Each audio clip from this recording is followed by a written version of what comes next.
Yeah, and like I'm fine. So I went towards roofers because like growing up, roofing and construction and home renovation, like that's all I knew with my father.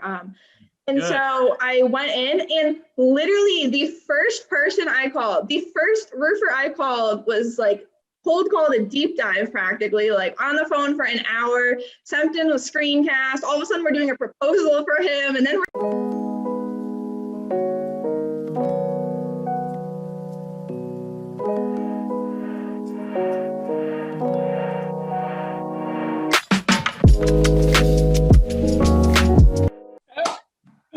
and like the first day I tried to quit. I'm not a super, I don't know, I feel bad about it. And so like I wasn't super like firm, and I kind of said, I think I need to quit. And he was like, no, I don't think that's a good idea. And I was like, okay. And that's like okay. right.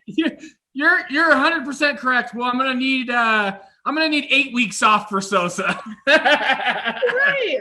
And so like the next day I came back in, and I had to do it again. Like I came in early all over again, like I'm all sweaty because I'm nervous, and I'm like, no, this time I really think like I need to quit. I'm so sorry. Like my husband's getting surgery, which is true. He did get surgery. But I was like, I have to be home for him, and I just don't think this is gonna work. Like I'm gonna need a lot of time off. And so that was super awkward, but so we did it. You quit your job not once, but twice to make this happen. That's cool. Yes. That shows you. So you end up quitting your job around December, and you jump into Sosa. And then the next 3 months, really, you just been swinging the bat like crazy, huh? But I mean, I'm sure there's ups and downs, right? And I really want this group to kind of hear some of the struggles you went through, and then some of the wins that you had and what that feeling was. Because a lot of these people, right, they sit back, but the second you get your first win, I remember my first win, right? It was like, I remember I was bragging to her for like a month and a half about it. I was like, she's like, okay, I've heard enough about this. Go hit the fucking phone again. Like, what are you doing? I'm like, next.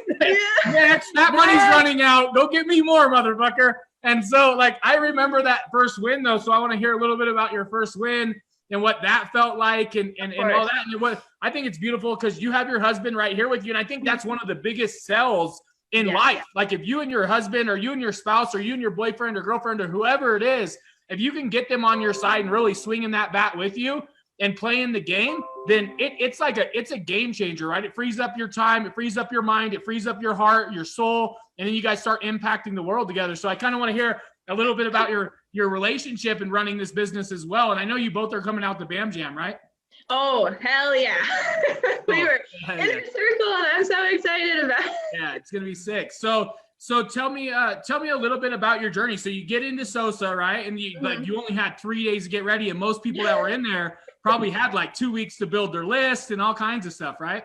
Yeah, I don't know. I was just like full panicked because I had just finished the university, and so like I didn't even finish going through the 6 steps yet. And so there was like one full day where I just watched the full 6 steps. I went through and I watched all of the videos from the prior Sosa. So like Simon and Lori and Amy and Hal and them. I just like watched all of those like one day straight, and then Bam started, or Sosa started the next day.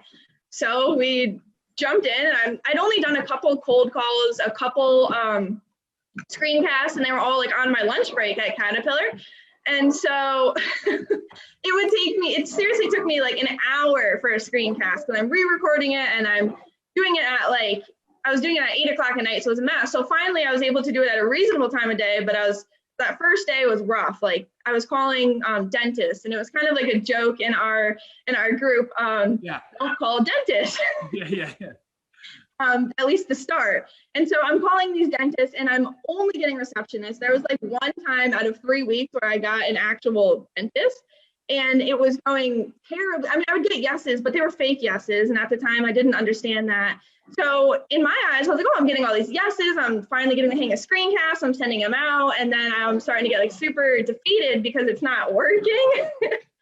And so I'm like, okay, what's going on? And finally, I think like the second or the third week, like I'm starting to fall behind. I'm starting to panic. I'm like, I need help. Something's going on. I've changed everything. I feel like I'm doing a good job.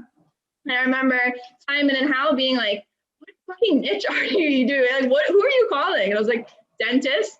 Like, well, why are you calling dentist? And I'm like, well, I don't know. I remember seeing one time in a video, Josh said he liked dentist and he called dentist. I'm like, well, dentist. And they're like, well, don't do that. Like, call someone else. don't do dentist. Yeah. Like, you gotta keep it like service based. So you end up switching up your niche, right? And you don't have to tell us your niche, but you probably went towards service based, right? Yeah.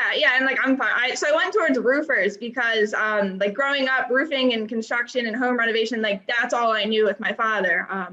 And Good. So I went in, and literally the first person I called, the first roofer I called was like cold called a deep dive, practically, like on the phone for an hour, something with screencast. All of a sudden we're doing a proposal for him, and then we're going and meeting him. And I was like, what?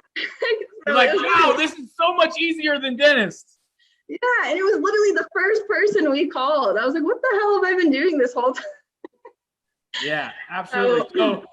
So you get gifted SOSA, you come in, you're calling the wrong niche. We all do this, right? This is what I was talking about earlier. It's like the trees at the top that have it easy right from the get, they don't grow as tall, right? It's like, but if you can struggle through it, if you can push through it, if you can persevere, right? Because some people, they might have been in your shoes and they would have never spoke up. They would have never said anything. They would have just gave up and said, oh, this doesn't work. But instead you raise your hand and you say, hey man, something's not working here. Like I'm doing everything right. I know I'm doing this right, but something's not working. Right. You end up changing your niche, and the very first person you reach out to, you end up landing that person.